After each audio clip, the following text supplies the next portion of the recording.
गुरुर्ब्रह्मा गुरुर्विष्णू गुरुर्देव महेश्वरा सद्गुरु साक्षात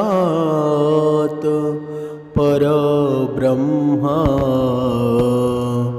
तस्मै श्री सद्गुरवे नमः। जय जय रघुवीर समर्थ श्रीराम समर्थ। सद्गुरु चरणांना नतमस्तक हो आपण या निरूपणास सुरुवात करूया। पहा, आज आपण हे पाहणार आहोत की मनुष्याचं नक्की आचरण कसं असावं। कारण मनुष्याच्या जीवनामध्ये सुख प्रदान करतो ना, ते आपलं आचरणच आहे, ते आपले कर्मच आहेत। जर मनुष्याचं आचरण व्यवस्थित असेल ना, तर मनुष्य खूप सुखी असतो। मनुष्याच्या जीवनामध्ये आनंदाचे दिवस येऊ लागतात। म्हणजे आचरण नम्र, दयाळू, प्रामाणिकपण आणि जबाबदार असणं गरजेचंच आहे ना। आचरणामध्ये काही महत्त्वाचे गुण येतात। पहिली गोष्ट म्हणजे सत्य बोलणं, खोटेपणा टाळून प्रामाणिक राहणं। जो चांगल्यासाठी खोटं बोलत असेल ना, तर ते पचून जातं। भगवंत त्याला क्षमा करत असतो। म्हणजे जाणून बुजून खोटं बोलतो, इतरांना त्रास देतो, त्याच्या जीवनामध्ये दुःखच होतं ना। दुसरी गोष्ट म्हणजे इतरांचा आदर करणं, मोठ्यांचा सन्मान आणि लहानशांशी प्रेमाने वागणं। नाहीतर आपण या जगामध्ये पाहतो ना, काही माणसं असतात ना, लहान मुलांचा तिरस्कार करतात। लहान मुलं दिसली ना, त्यांना एवढा संताप येतो ना, त्यांना मारावंसं वाटतं। असं का होतं बरं? म्हणजे तुम्ही किती जरी अध्यात्मामध्ये असाल, किती जरी तुम्ही किती जरी तुम्ही ग्रंथ अध्याय वाचले जरी असतील ना, पण तुमच्या वैखरीमध्ये गोडवा नसेल, तुमच्या राहण्यामध्ये साधेपणा नसेल, मग तुम्ही कितीही मोठे असा, त्याचा फायदा आहे का बरं? काहीच नाही। जो आवडे सर्वांना तोची आवडे देवाला। तुम्ही सर्वांच्या आवडीचं व्हायला हवं, तेव्हाच तुम्ही भगवंताच्या आवडीचा व्हाल ना। पुढे समर्थांनी सांगितलेलं आहे, मनुष्याच्या जीवनामध्ये संयम ठेवणं गरजेचं आहे। राग, मत्सर, अहंकार यावर नियंत्रण ठेवायला हवं। पण मनुष्य ठेवतो का बरं? कधीच ठेवत नाही। मग परत मनुष्य दुःखी होतो।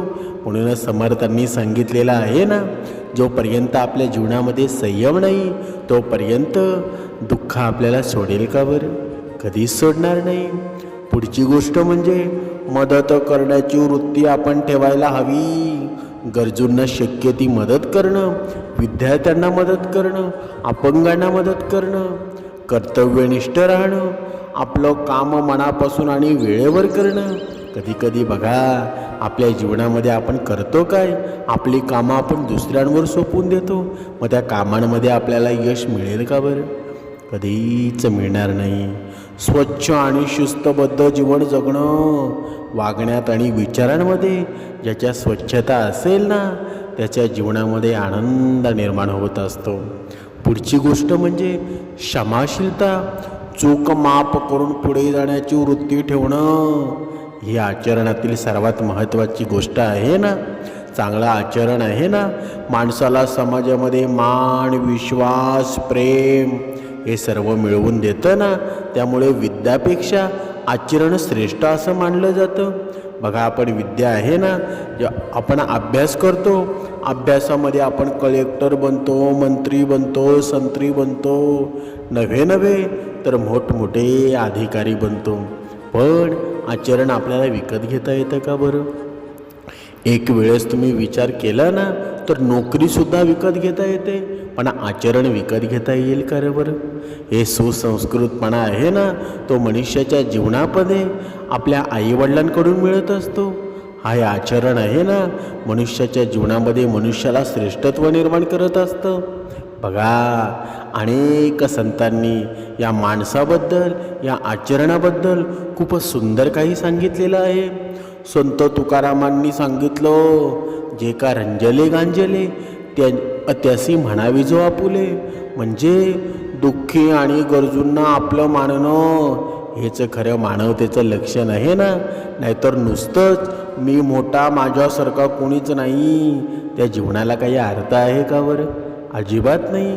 संत ज्ञानेश्वरांनी सांगितलं, प्रेम, नम्रता आणि सर्वांशी समान वागण्याचा संदेश दिला ना. त्यांनी सांगितलेले की प्रत्येक जीवात देव आहे. प्रत्येक जीव आहे ना, मग तो कोणताही असो, त्याला तुम्हाला मारण्याचा अधिकार नाही. म्हणून प्रत्येक प्राण्यामध्ये जीव आहे, तो आहे ना. प्रत्येकाला या पृथ्वीवर जगण्याचा अधिकार आहे. म्हणून कुणाच्यावरही तुम्ही अन्याय करू नका. संत एकनाथांनी सांगितलं, क्षमा, सहनशीलता, शांत स्वभाव यांना आपण महत्त्व दिलं पाहिजे ना. पण आपल्या जीवनामध्ये जर दुःख कशाने येत असेल ना, फक्त हे गुण आपल्यामध्ये नसल्याने येतो. ज्याच्या जीवनामध्ये क्षमा नाही ना, ज्याच्या जीवनामध्ये सहनशीलता नाही, ज्याच्या जीवनामध्ये शांत स्वभाव नाही, स्वाभाविक आहे तुमच्या जीवनामध्ये दुःख आल्याशिवाय राहणार नाही. संत नामदेवांनी आपल्याला सांगितलं, भक्तीबरोबर चांगलं आचरण आणि प्रामाणिकपणाचं महत्त्व सांगितलं ना. समर्थ रामदास स्वामींनी डायरेक्ट आपल्या मनाशी संवाद साधला. या मनाला सांगितलं ना की तुझ्या जीवनामध्ये शिस्त असायला हवी, तुझ्या जीवनामध्ये परिश्रम असायला हवे, तुझ्या जीवनामध्ये धैर्य असायला हवं आणि तुझ्या जीवनामध्ये आहे ना समाजसेवा असायला हवी. या सर्व गोष्टी असतील ना तर तुझं जीवन सुंदर होणार आहे. म्हणजे या संतांचा मुख्य उद्देश कोणता होता बरं? मन शुद्ध आणि वाणी गोड आणि आचरण चांगलं असावं ना. यामुळं माणूस स्वतःही आनंदित राहतो आणि समाजालाही सुख देतो ना. बघा, एका उदाहरणाद्वारे आपण स्पष्ट करूया. एकदा संत एकनाथ नदीवर स्नान करून घरी जात होते. त्यांच्या हातामध्ये गंगाजल होतं. रस्त्यामध्ये त्यांना एक तहानलेलं गाढव दिसलं. ते खूप अशक्त होतं आणि पाण्यासाठी तडफडत होतं. लोक म्हणाले, हे गंगाजल देवासाठी आहे, ते गाढवाला कसं द्याल बरं? पण संत एकनाथांनी शांतपणे उत्तर दिलं, देव फक्त मंदिरामध्ये नसतो, प्रत्येक जीवांमध्येच देव असतो ना. असं म्हणत त्यांनी ते पवित्र पाणी त्या गाढवाला पाजलं. गाढवाची तहान भागली आणि त्याला जीवदान मिळालं ना. ही गोष्ट पाहून लोकांना समजलं की खरी भक्ती म्हणजे दया, प्रेम, करुणा याच्यातच असते ना. यामधून आपण बोध काय घ्यायचं बरं? दुसऱ्याच्या दुःखामध्ये मदत करणं हे खरं पुण्य आहे ना, हे खरं आचरण आहे. जर समोरचा दुःखी असेल आणि आपण त्याला मदत करत नसेल तर मग आपण काय कामाचे आहोत बरं? नुसतं सुखामध्ये जाऊन कोणाचा फायदा आहे का? बघा, मनुष्य आपण कधी ओळखावं बरं? जर आपल्या जीवनामध्ये दुःख आलं ना तर दुःखाच्या वेळी तो आपल्याला किती मदत करतो. सुखाच्या वेळी तर सर्वच येतात, पण जो दुःखाच्या वेळी आपल्यासोबत असतो ना तोच खरा मनुष्य समजावा. म्हणजे संतांच्या मते खरा सुखी माणूस कोण असतो बरं? जो समाधानामध्ये राहतो, दुसऱ्यांचा हेवा करत नाही, प्रेमाने आणि प्रामाणिकपणे वागतो, मन शांत ठेवतो आणि देव, कुटुंब, कर्तव्य यांची जो कदर करतो ना तोच समाधानामध्ये असतो. संत तुकाराम महाराज म्हणतात ना, ठेविळे आनंद तैसेची राहावे, चित्ती असो द्यावे समाधान. म्हणजे जे आहे त्यात समाधान मानणारा माणूसच आहे ना तो खरा सुखी आहे. नुसतं पैसा, मोठेपणा, संपत्ती दाखवून सुख मिळतं का बरं? अजिबात नाही. चांगलं मन आणि शांत विचार आहे ना यात खरं सुख आहे. पण आजचा या कलियुगातला मनुष्य स्वतःला मीपणाने गर्विष्ठ झालेला आहे. हे सर्व विचार तो विसरून गेलेला आहे आणि अहंकारामध्ये बुडालेलाच आहे ना. बघा, एका सुंदर उदाहरणाद्वारे स्पष्ट करूया. एका गावामध्ये दोन शेजारी राहत होते. एक खूप श्रीमंत होता आणि दुसरा गरीब शेतकरी होता. श्रीमंताकडे मोठं घर, पैसा, नोकर होतं, पण ते नेहमी चिंतेमध्ये आणि असमाधानी असायचे. तर गरीब शेतकरी मात्र दिवसभर मेहनत करायचा, संध्याकाळी कुटुंबासोबत भाकरी खायचा आणि आनंदाने गाणी म्हणायचा. एवढे दिवस एके दिवशी श्रीमंतानं विचारलं, तुझ्याकडे इतकं कमी असून सुद्धा तू एवढा आनंदी कसा राहतोस बरं? शेतकरी हसून म्हणाला, माझ्याकडे कमी आहे पण मी मनात समाधान आहे. मी जे मिळालं त्याबद्दल देवाचा आभार मानतो. हे ऐकून श्रीमंत माणसाला समजलं की खरं सुख पैशामध्ये नसतं ना, ते समाधानामध्ये असतं, प्रेम आणि शांत मनामध्ये असतं. याचा आपण बोध काय घ्यावं बरं? ज्याच्या मनामध्ये समाधान असतं ना, तोच खरा सुखी माणूस समजावा. बघा, संत सांगतात ना की माणसानं प्रेम, दया, सत्य आणि समाधानाने जगायला पाहिजे ना. संत तुकाराम महाराजांनी सांगितलं, दुसऱ्याला मदत करा, मनात अहंकार ठेवू नका, सर्व जीवन समान आहे, प्रत्येकात देव आहे. समर्थांनी सुद्धा सांगितलं ना, रागापेक्षा क्षमा श्रेष्ठ आहे. परिश्रम करा, शिस्त पाळा, धैर्याने जगा. चांगले विचार, गोड वाणी आणि चांगलं आचरण आहे ना, यात खरं जीवन सुख आहे. पण आपण हे करतो का बरं? आपला मृत्यू येतो ना, तरीसुद्धा आपल्या लक्षात राहत नाही. मग आपण खरं जीवन जगलो का बरं? अजिबात नाही. समर्थांनी सांगितलेलं आहे ना, आपल्या जीवनातून वासना हद्दपार होईल ना, तेव्हा आपलं जीवन सुखमय होणार आहे. आपल्या जीवनातून हा अहंकार बाहेर जाईल, तेव्हा आपलं जीवन पवित्र होईल ना. समर्थांनी मनाच्या श्लोकांमध्ये सुंदर वर्णन केलेलं आहे. मना वासना दुष्ट कामान ये रे, मना सर्वथा पाप बुद्धी नको रे, मना सर्वथा नीती सोडू नको, मना अंतरी सार विचार राहो.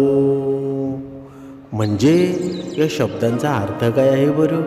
वासना म्हणजे इच्छा, दुष्ट म्हणजे वाईट, कामा नये म्हणजे हिताची नाही, सर्वथा म्हणजे सतत म्हणजे नेहमी, आणि नीती म्हणजे चांगले नियम. म्हणजे आपल्या मनामध्ये कधीही वाईट विचार नसावा, दुष्ट वृत्तीची नसावी, पापबुद्धीही नसावी. नेहमी नीतीनं म्हणजे चांगले नियम लक्षात ठेवून वागावं ना. ही शिकवण आपल्याला घरी मिळतेच. नक्की चांगलं कोणतं आणि वाईट कोणतं याचा आपल्या मनाशी नीट विचार करावा. नेहमी चांगल्या गोष्टीचं अनुकरण करावं. बघा, आता यामध्ये मुलांनी काय करावं बरं? मुलांनी नेमकं खरं बोलावं, कोणाला फसवू नका, मनात पापाचा विचार करू नका, कोणाचंही नुकसान करू नका. घरातील नीतिनियम आहे ना, नीट पाळावेत. मग आपण सुखी होऊ ना, नाहीतर होऊ का बरं? आता इथे प्रत्येक आई बापाने लक्षात घ्यायला हवं, जसे तुम्ही आचरण करता ना, तशी तुमची मुलं आचरण करत असतात. म्हणून पुढे समर्थांनी सांगितलेलं आहे ना, नसे अंतरी कामनाना विकारी, उदासीन जो तापसी ब्रह्मचारी, निवाला मणी लेश नाही तमाचा, जगी धन्य तो दास सर्वोत्तमाचा. जय जय रघुवीर समर्थ. बघा, एवढा सुंदर श्लोक आहे ना, ज्याच्या अंतःकरणामध्ये विविध प्रकारच्या कामवासना आणि विकार नाहीत ना, तो मनाने शुद्ध आणि संयमी असतो. जो उदासीन, तपस्वी आणि ब्रह्मचर्याचं पालन करणारा आहे, त्याचं जीवन संतुलित आणि सात्विक असतं ना. त्याच्या मनामध्ये अज्ञाताचा किंवा अंधाराचा किंचितही अंश राहत नाही. आत्मसन्मान आणि सदाचारामुळं त्याचं चित्त निर्मळच होतं ना. असा जो परमेश्वराचा सर्वोत्तम दास बनतो, तोच या जगात खऱ्या अर्थाने धन्य ठरतो ना. नाहीतर आमचं जीवन बघा, आम्ही सकाळी, दुपारी, संध्याकाळी आमचं खाणं आहे ना, आमचं जेवण आहे ना, एवढं वाईट असतं ना. कधी काय खातो हेच आम्हाला कळत नाही. मग आमच्या जीवनामध्ये आनंद येईल का बरं? आपला अन्न आहे ना, ते सुद्धा सात्विक असायला हवं. जेव्हा आपला अन्न सात्विक होईल ना, आपण मांसाहार करणार नाही, आपण कुणाच्या पापाचं खाणार नाही, तेव्हा आपल्या जीवनात सुद्धा समाधान येईल ना. तेव्हा आपलं जीवनसुद्धा आनंदी होऊन जाईल. तुम्ही म्हणाल, नक्की हा जीवनाचा आनंद कुठे असतो बरं? आता आपण एका छोट्याशा उदाहरणाद्वारे स्पष्ट करू. एकदा एका छोट्याशा गावामध्ये एक तरुण मुलगा राहत होता. त्याचं नाव होतं आनंद. हो, अगदी नावाप्रमाणे तो जीवनाचा आनंद शोधत फिरत होता ना, पण त्याला तो कधीच सापडत नव्हता. त्याचं गाव डोंगराच्या कुशीमध्ये वसलेलं होतं. हिरवीगार शेतं, निळ्या नद्या, पक्ष्यांच्या मधुर कळकळाट असलेलं. पण आनंदालाही हे सगळं काहीच दिसत नव्हतं. तो शहरामध्ये जाऊन मोठा होण्याच्या स्वप्नामध्ये रमलेला होता. गावात काय आहे, फक्त मेहनत आणि गरिबी, असं तो नेहमी म्हणायचा. आनंदची आई बघा एक साधी गृहिणीच होती ना. ती सकाळी उठून घर साफ करायची, स्वयंपाक करायची आणि शेतात जाऊन काही कामं करायची. बाबा शेतकरी होते. ते पहाटे उठून शेतात जायचे आणि संध्याकाळी थकून घरी यायचे. आनंदला त्याच्या जीवनामध्ये काहीच रस नव्हता. तो शाळेमध्ये जायचा, पण मन अभ्यासात रमत नव्हतं. मी शहरामध्ये जाईल, मोठी नोकरी करेल, पैसा कमवेल आणि सुखी होईल, असं तो स्वप्न त्याला बघायचा ना, असं तो स्वतःला सांगायचा.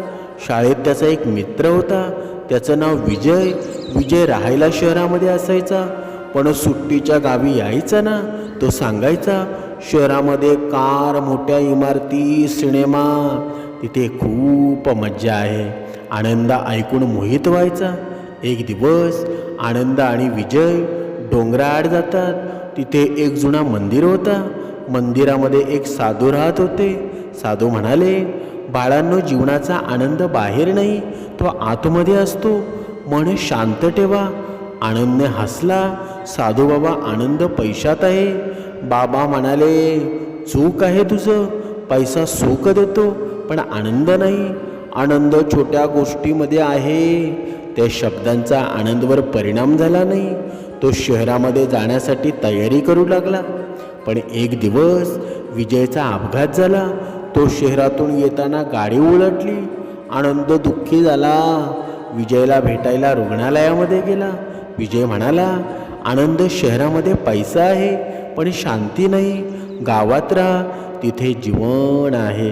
त्या घटनेनं आनंद बदलला. तो गावामध्ये राहिला. आता शेती करू लागला. एक दिवस गावात एक मोठी समस्या आली. नदीला पूर आला. गावातील शेतं पाण्यामध्ये बुडाली. लोक दुःखी झाले. आनंदने ठरवलं, मी आता मदत करेल. तो आणि त्याचे मित्र मिळून लोकांना मदत करू लागले. ते पूरग्रस्तांना अन्न, कपडे, निवारे देऊ लागले. त्या कामामध्ये आनंदला खूप आनंद मिळायचा. दुसऱ्यांना मदत करणं म्हणजे जीवनाचा खरा आनंदच आहे ना, त्याला तो आता समजलेला होता. पूर ओसरला. गाव पुन्हा हिरवगार झालं. आनंद आता शहरामध्ये जाण्याचं स्वप्न विसरला होता. तो गावामध्ये राहून शेती करू लागला. त्यानं एक छोटी कार्यशाळा सुरू केली, ज्यात तो मुलांना जीवनाचा आनंद शिकवायचा. जीवनात पैसा नाही तर आनंदच आहे ना, तो छोट्या गोष्टीमध्ये सापडतो, असं तो सांगायचा. आनंदची बाळपणाची मैत्रीण ती त्याच्या गावातच राहत होती. दोघेही सोबत मोठे झाले. त्यांचं लग्न झालं. ते दोघे सुखाने राहू लागले. त्यांना एक मूल झालं आणि आनंद आपल्या त्याच्या कुटुंबासोबत जीवनाचा आनंद उपभोगत होता. एक दिवस आनंद आणि त्याची पत्नी पिकनिकला गेले. ते नदीकाठी बसले आणि आनंदची पत्नी म्हणाली, पाहते पाणी किती स्वच्छ, जीवन हे पाण्यासारखंच वाहतं ना. आनंद म्हणाला, हो, आणि त्यात आनंदसुद्धा आहे, पण जीवनात नेहमी सुख नसतो. एक दिवस आनंदच्या बाबांचा अपघात झाला. आनंद दुःखी झाला, पण त्याने दुःखातून आनंद शोधला. बाबा आम्हाला जीवनाचा धडा शिकवून गेले, असं तो म्हणाला.